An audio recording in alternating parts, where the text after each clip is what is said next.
আসসালামু আলাইকুম সবাইকে। সবাই কেমন আছেন? আলহামদুলিল্লাহ, আশা করি সবাই ভালো আছেন।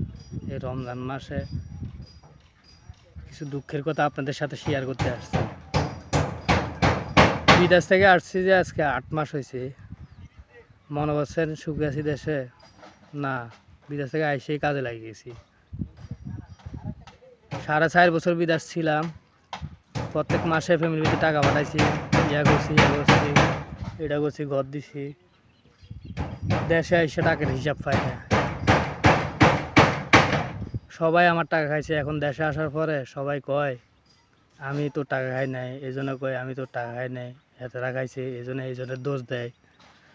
টাকাটা আমি এত বছর বিদেশ করলাম যে টাকাটা খাইলো কি, এটা হইলো বড় কথা। বিশেষ করে বিয়ে করছি, আলহামদুলিল্লাহ 6-7 মাস হয়েছে। বিদেশ থেকে আসার পরও তো মানুষ 5-6 মাস বেকার চলে, জমানো টাকা দিয়ে। কিন্তু আমার বেলায় এরকম হয় নাই। কষ্টে দিন গেল আমার।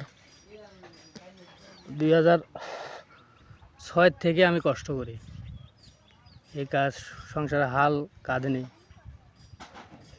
2006 থেকে এখন পর্যন্ত কাজ করতে আছি।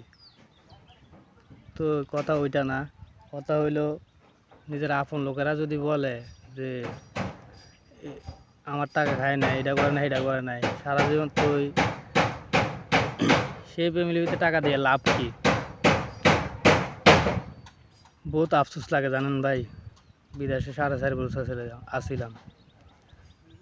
মানুষ বিপদে পড়লেও তো মনে হয় না দেশে ফ্যামিলির থেকে একটু সাপোর্ট পায়, 5,000-6,000 টাকা। আমি কারোর থেকে সাপোর্ট পাই নাই, সেই কাজে ধরে ফেলছি।